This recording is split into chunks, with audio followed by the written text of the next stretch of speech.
Hello and welcome to the 2024 Houston Texans team preview. CJ Stroud is arguably already one of the best quarterbacks in the NFL and looks to firmly cement his status as just that in Fantasyland as well. Joe Mixon, new workhorse RB in town, but will he get enough touches inside of an offense with arguably the single best wide receiver trio out there? All that and so much more here in the next 30 minutes. Strap in. We're talking all things Houston Texans.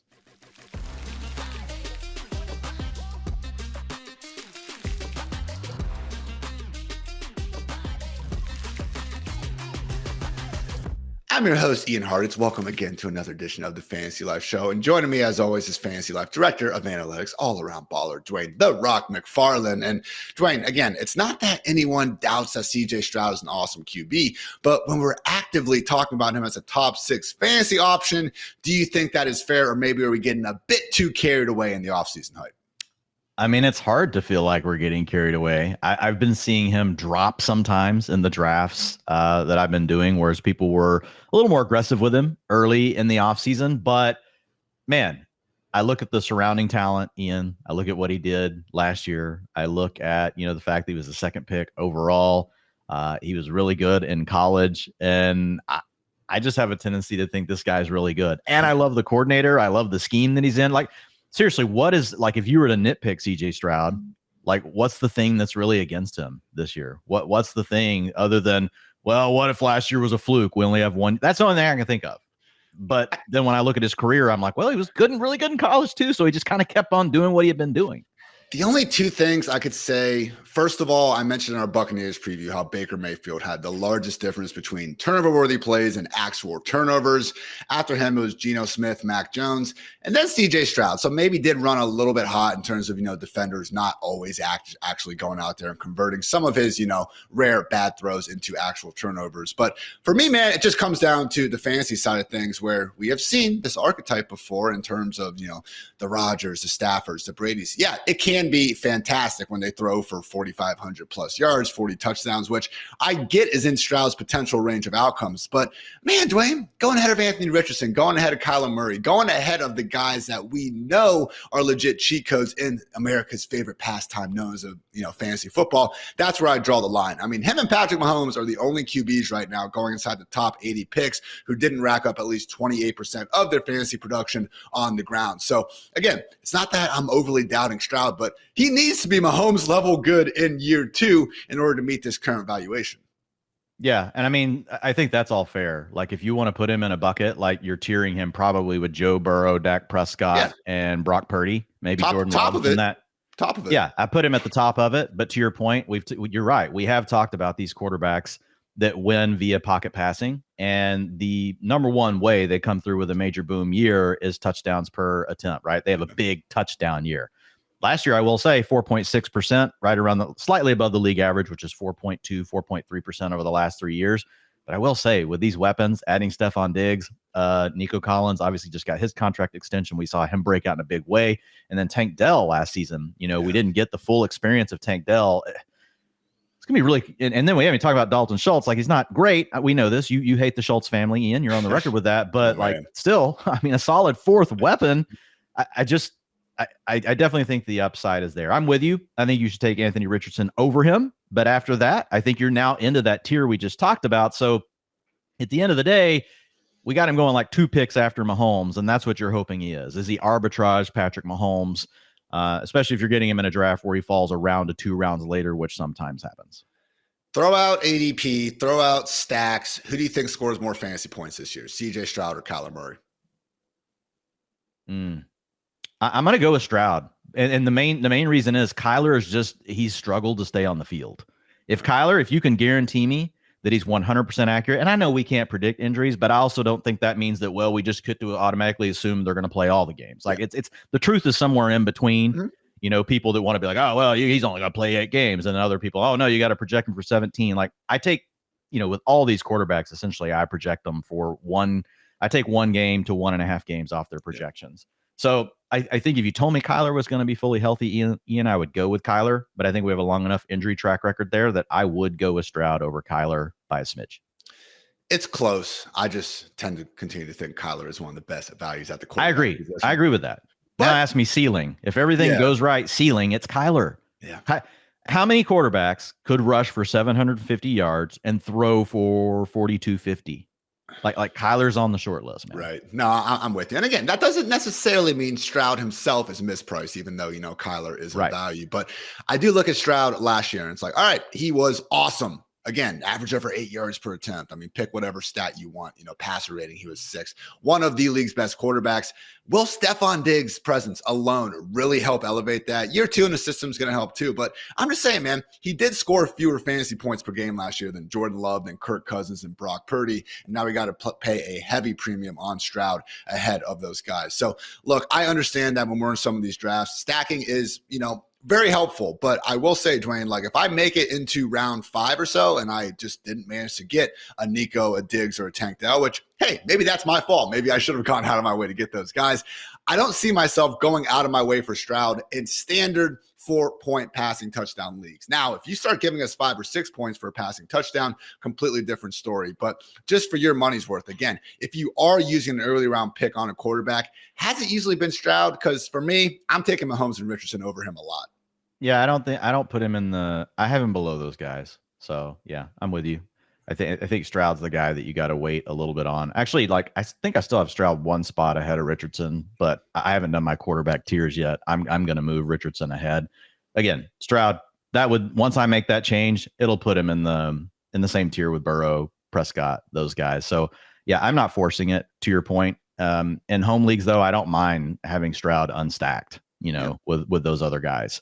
So he's definitely a player I want, but a little bit mispriced just overall in ADP right now. Not necessarily way mispriced in his order of the quarterbacks, but just where you got to take him versus you can get Joe Burrow 2 to 3 rounds later, and you're getting a very similar ceiling to what you get with CJ Stroud.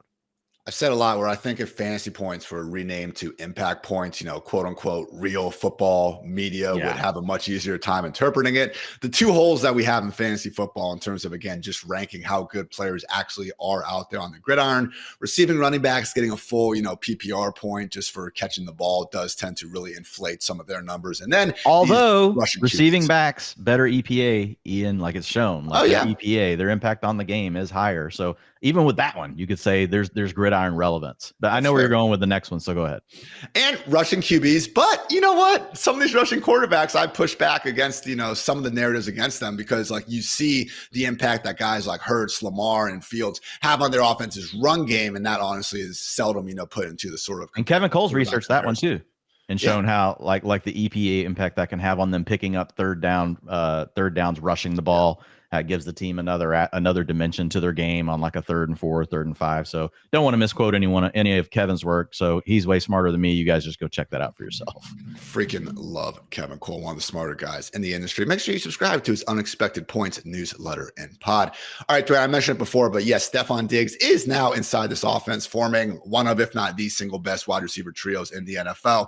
Nico Collins, Stefon Diggs, and Tank Dell. Curiously, Diggs is going ahead of Tank Dell more often than not in, our little fantasy draft sphere. So look, Nico is the one. I'm in agreement with this. I mean, look, yards per target, not, again, the best stat out there, but he literally just averaged the 2nd most yards per target in a season since targets began being tracked back in 1992. And a better stat, yards per route run. The only wide receivers to average 3+ yards per route run in a single season over the past decade: Nico Collins, Tyreek Hill, Cooper Kupp, and Julio Jones. So pretty freaking good company there, I would say, Dwayne. So again, I'm in on Nico. How do you kind of divide this up, though? Because I'm not overly against any of these wide receivers, but man, only one football to go around. And just historically, it was the 2013 Broncos, the 2018 Rams, and the 2020 Buccaneers, only offenses since, I believe, 2010 to have 3 top 24 fantasy wide receivers in the same offense. If you had to look at this group and say one of them is going to fall off and disappoint at ADP, who would it be?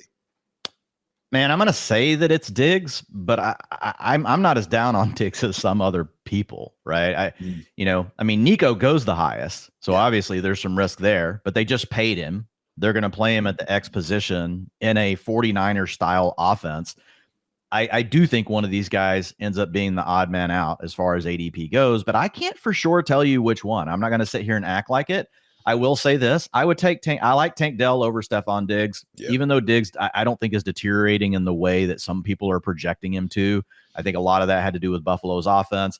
His target shares and things were still there. They just started running the ball at the end of the year when Joe Brady took over as a play caller. And once your volume goes way down, well, guess what? A 30% target share is not worth as much as it was when you're just flinging the ball around every single play like they were early in the year when, by the way, Diggs was rocking. No one was complaining about it. So the big challenge here in this scheme with Bobby Slowick is they have 2 fullbacks on the roster, so they're going to keep one, right? They're going to keep one of those guys. They like to use 21 personnel. They like to mix things up. They've got multiple tight ends on the roster that they also like. Are any of those tight ends better than any of the receivers they have? No. But again, this is a Kyle Shanahan tree offense. They're going to run plenty of plays without 3 wide receivers on the field, most likely. Now, could they just evolve? And Bobby Slowick says, there's a really close variant of this offense that I could run where you use 3 wide receivers all the time, and that's Sean McVay's. I hope that's what they do. But looking at their personnel, last year, man, they rotated these guys a lot, Ian. So if you look at it in the games, excluding the injuries, okay, excluding games where these guys miss injuries, and we just look at the games they played, Nico Collins, 72% route participation. Most wide receiver ones, 90%. Tank Dell, 72% route participation. So they were rotating these guys off. Same things Miami does, guys, by the way. This isn't just Miami, another scheme that's just like this one. They rotate their wide receivers. Tyreek Hill, Jalen Waddle, they're around 80%. So I think you're going to see this rotation between these 3 guys. None of them are going to be near 90% route participation. So that creates some risk, but it's the efficiency of the upside, the efficiency of the offenses that give these guys the huge upside. Obviously, Nico Collins isn't Tyreek Hill. We're not getting things twisted, but he's really good. And he's going to be good in this scheme. Tank Dell, you can make an argument. There's a chance he's better than Jalen Waddle. I mean, there's a chance Tank Dell is the better receiver than Nico Collins. So Diggs is the odd man out for me, even though I'm not as down as some people are on him, Ian, just because I think you got to win more on efficiency here now. You can't win on the pure target share. And I think that Nico Collins and Tank Dell, I know they can come through with the big plays. I don't know that Diggs at his age still has the big play ability that we used to see.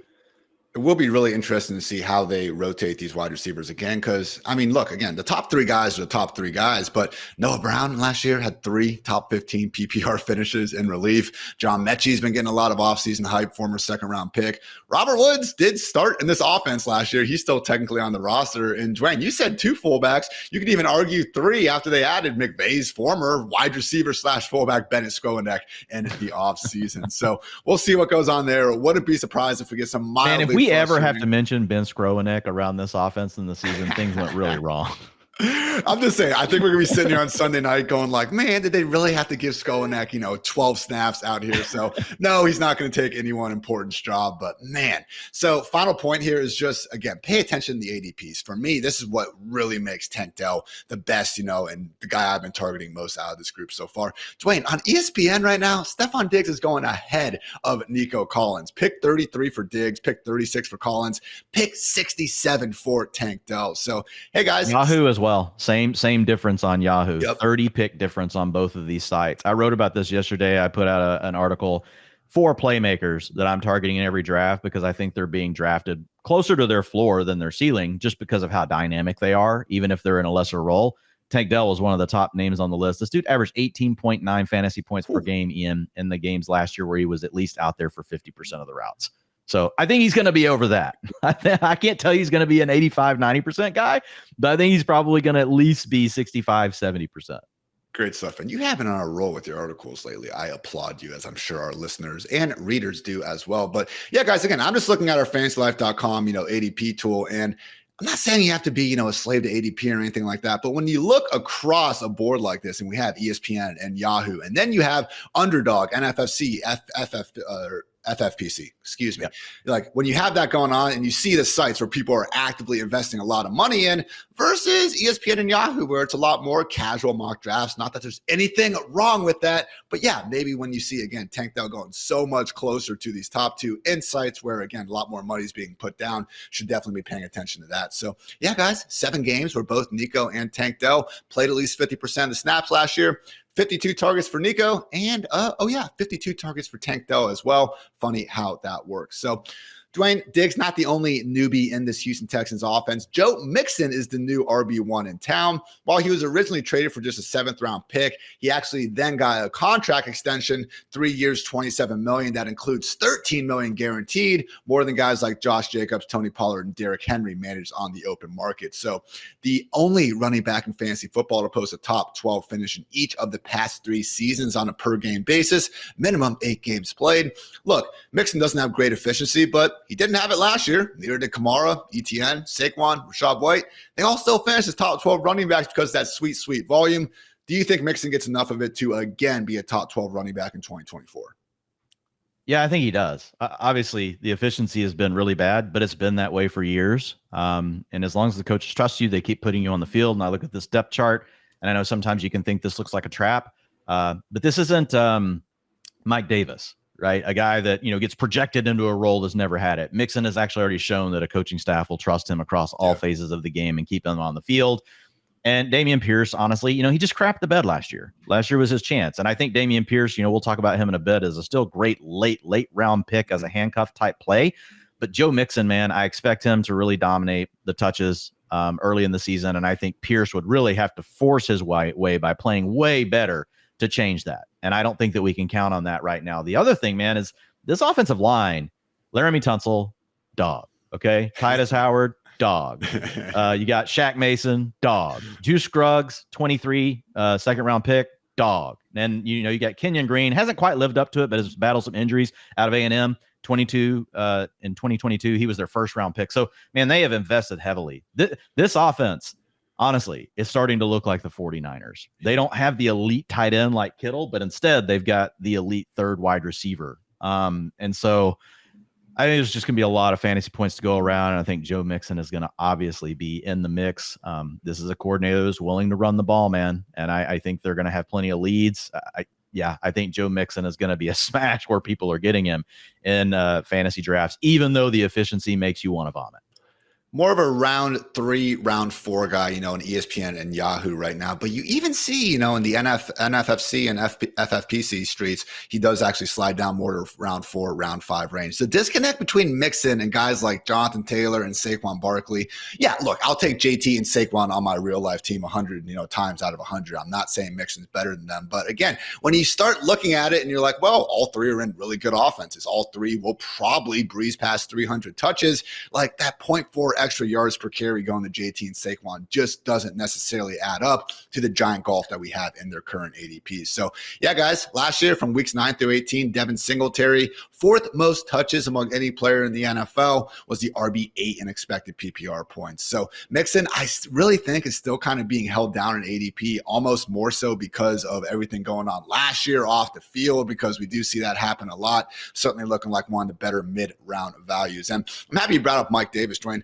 Remember, guys, Mike Davis was on the shitty-ass Panthers offense that everyone expected, to be a bottom 10 group. Not exactly, a legit top 5 contender like the CJ Stroud-led Houston Texans. So Mixon, 14-plus games in 6 of his 7 career seasons. Let's see if he can go ahead and keep that RB1 streak going. But yeah, guys, again, I've been referencing, our ADP tool, but we have so many cool things happening at Fantasy Life right now. So let's hear more about them. Here's a quick message from the one, the only Matthew Berry. We'll be right back after this quick word on Fantasy Life Plus.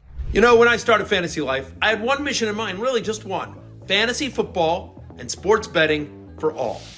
And what started out as just a newsletter has now grown into a full-fledged media company.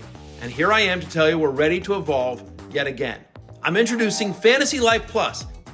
It's a premium product built upon a suite of fantasy and sports betting tools to take your game to the next level. I know, I hear you, really, Barry, a premium product? Okay, I understand, but get this. Our mission has not changed, right? Our newsletter will forever remain free. All of our expert analysis, free. And we will still provide sets of fantasy football rankings for free. Everything you need to be a great fantasy football manager, you will still be able to do for free at FantasyLife.com.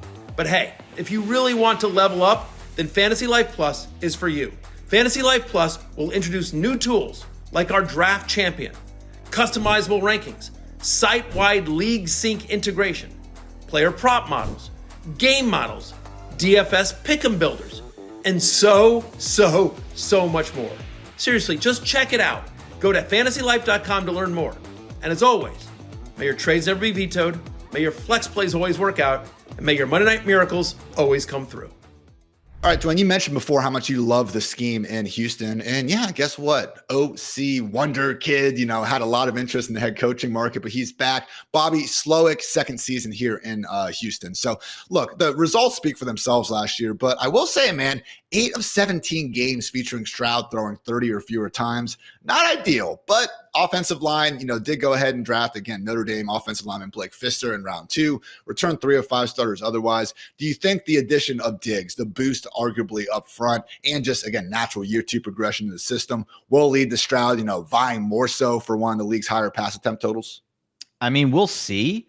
Because going back to schematically what this type of offense likes to do, they like to win through efficiency, not necessarily through volume. So the good news is I think you're going to get to your fantasy points for CJ Stroud and the rest of these guys either way. Would we prefer it if they just decided they were going to run 11 personnel all the time and drop back to pass 65%? Yeah, I think that would be even better for us.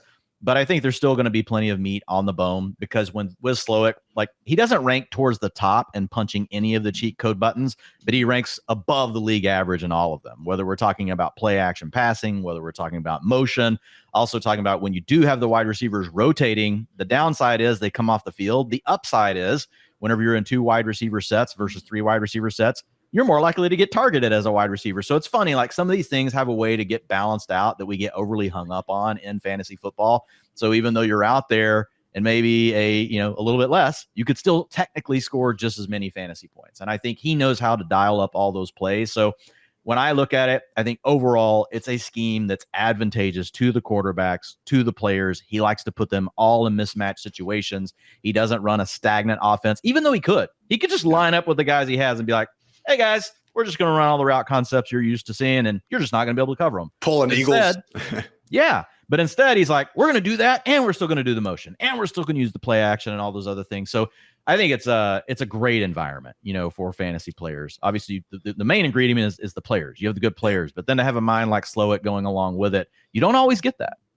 And it did seem like, Dwayne, he would heavily change almost the offensive philosophy on a week-to-week basis to take advantage of what the defense is bad at. What a novel concept out here. But I'm looking at the utilization report right now. Again, a great feature of FantasyLife Plus. And I mean, we're talking about a guy going from week 8 against the Panthers, minus 12% drop back rate over expected. The very next week, plus 8% against the Buccaneers. So on the season, they were balanced, only plus 1% drop back rate over expected. But a little homework for you, Dwayne. I'd love to see, almost a standard deviation on a weekly basis between all 32 NFL offenses, because just from looking from afar, it sure seemed like Houston was more willing to play the matchup game than most over there. So accordingly, I like that. Yeah, man, I got you. Accordingly, guys, again, with so many good things going on in Houston, 9.5 win total with a minus 145 lean on the over, and at plus 100, the Texans are favorites to again win the AFC South. So I'm buying the hype. CJ Stroud's media, just freaking parade has been nonstop this offseason, but we've also seen him getting in plenty of work. The roster looks good. Give me the over. Some of the concerns on defense, honestly, not that big. This was one of the league's, maybe not better, but a very good defense, particularly during the second half of last year. And they used 2 of their top 80 picks on the secondary. Also added Daniil Hunter and Nico Collins to the D-line. So give me over 9.5, Dwayne, even though with that juice, probably not a bet I'm going to be putting, the mortgage on. Yep, give it to me as well. I mean, I'm with you on the juice, but again, the market's telling us the over is the way, the smart. I don't want to say it's sharp money, but the money's all gone on the over on this at minus 145. So when I look at this offense, I've got them projected for the 4th most passing yards in the league per game at 261. I've got them at a very healthy yards per attempt. Guess what? If you're a really good passing offense and you're an efficient passing offense, you win a lot of games in the NFL. So I expect the Texans to keep moving forward.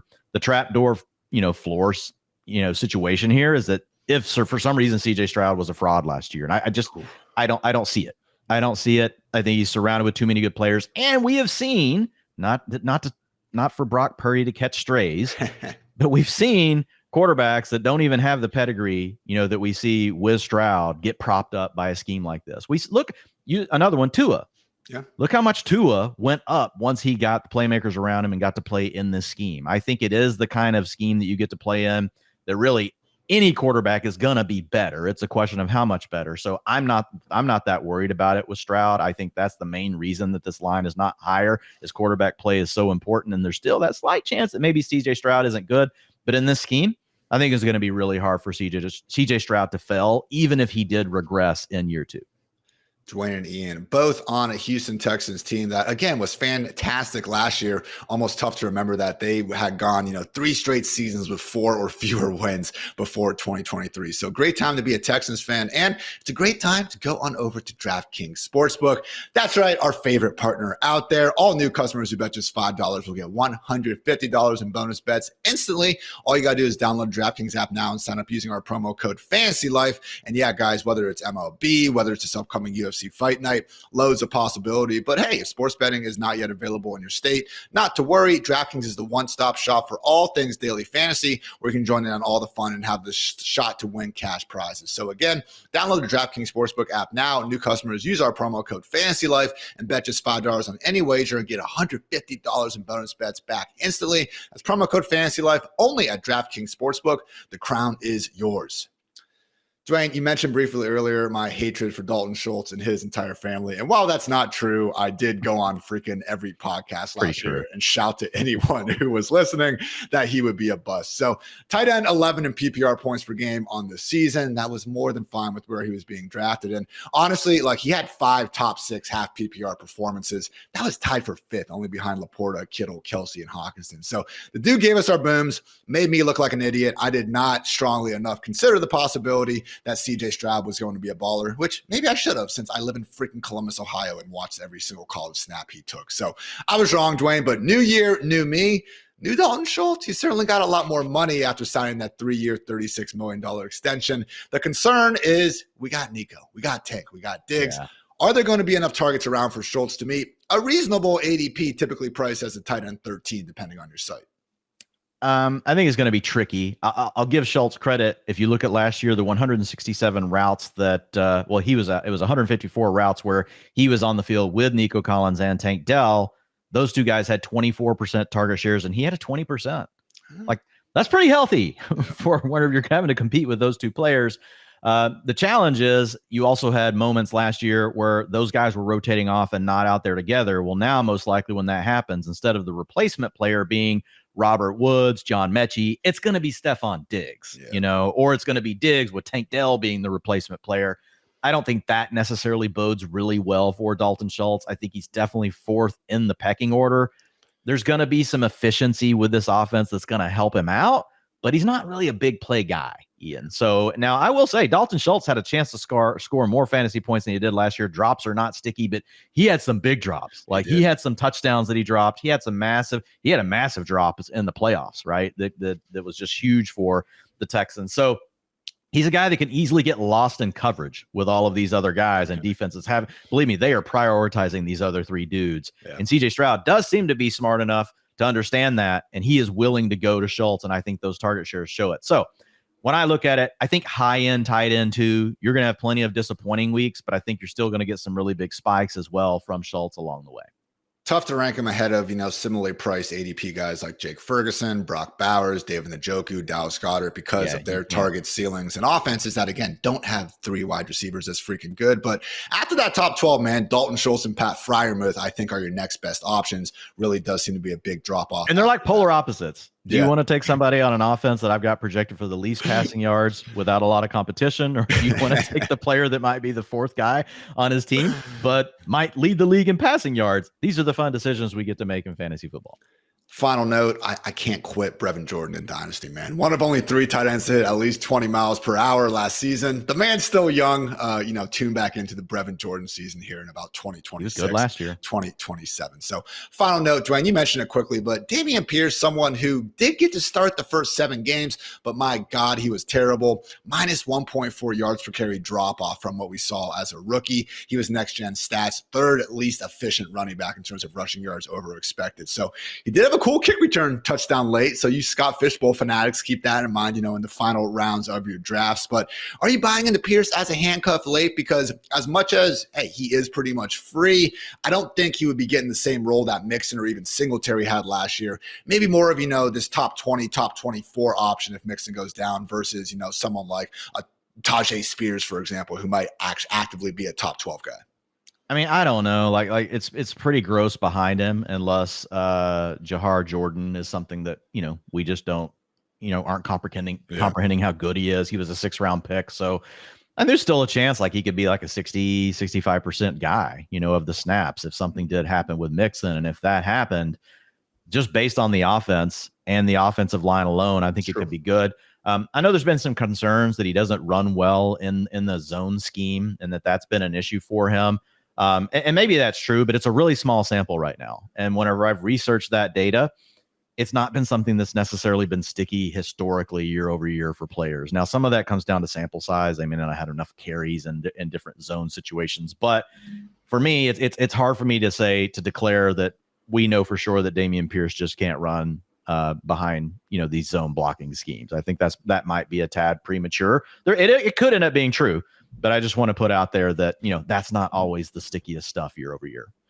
Go and pick 170 over on ESPN, 132 on Yahoo, which it seems very curious and a little bit too high. So legit final 2-3 rounds of your draft. I think he could be worth a dart, but otherwise, this should be the jump. And that's in like 18 round leagues. Yes. 20 round leagues. Yeah. Good. If you're playing 14, 15 rounder, Dameon Pierce is on the waiver wire. See ya on the waiver wire, Dameon. All right, Dwayne, as we end every one of these team previews, time to comp the Texans to a TV or movie character. I'm going to start with a really good show that my wife and I just finished here a couple months ago. Only Murders in the Building. I'm going one specific episode in season 3 when they added Matthew Broderick to replace Steve Martin and the critically acclaimed play Death Rattle. Seemed like they were really getting the ultimate star, the final piece of the puzzle, aka Stefon Diggs. But in reality, the chemistry shift wasn't good enough for the production. So again, we're looking at a team that was already really good. They added Stefon Diggs, the play. They added Matthew freaking Broderick. Like, this should work just fine. I don't really see a way it doesn't. But, it didn't end this funny kind of TV drama that makes fun of the murder podcast, true crime stuff. So will it not work out for the Houston Texans? I think it works out just fine, Dwayne. But I do love Only Murders in the Building. So shout out to everyone that made that happen. Your thoughts? I was like, where are you going with this? You actually just took them on the over. You love them. And then you bring up this negativity of Stefon Diggs is going to screw everything up. Here's the good news. If Stefon Diggs wants to come over here and act like a complete child, they're just going to tell him to shut up and they'll just play Nico Collins and Tank Dell. Right. I mean, he doesn't have to get superstar treatment anymore like he did in Buffalo. I mean, they literally have 2 guys right now that already deserve to potentially be on the field in front of him. Anyway, I'm going to go with The Dark Knight because it is one of those rare cases where the sequel is actually better than the first show. And if you go back to, Batman Begins, Christopher Nolan, the director of those 2 things, obviously, whenever you add the character with the Joker, with Heath Ledger, like that was just an amazing performance. But I mean, if we want to go with the parallel to what you said, does Stefon Diggs show up and play the role of the Joker and try to spoil everything? Well, guess what? Batman is still going to overcome, because he's Batman. He's got all the money. He's got all the cool toys. Doesn't really have any superpowers, but he's loaded. He's got all the weapons, and that's what CJ Stroud has. That's what this offense has. So I will go with The Dark Knight Returns and say that the sequel is going to be even better than the original for the Texans this season. That's a great call right there. I'm going to give you the nod in this head-to-head, TV movie character comp matchup. Yours was really good too. I'm going to have to go watch that. I was impressed by how you're like, I'm going to episode 3. For the record, I do think some of the media attention on Diggs being a diva or off the field problem is largely misguided. Guess what? Show me a wide receiver 1 that doesn't want the football, and I will show you a liar. So Stefon Diggs, it's not, when we're talking about off the field concerns, you can find worse people to talk about than Stefon Diggs 8 days of the week. So that's your Houston Texans team preview. I invite you guys to head on over to FantasyLife.com. We have a new hot-looking site that you guys can, again, also check out the written form of the team previews, Dwayne's projections, all of our consensus ranks, and subscribe to our always free newsletter. So great day to be great as always. So for Dwayne, for producer Matt, I'm Ian. Thanks again for tuning in to Fantasy Life Podcast. Until next time, take care, everybody.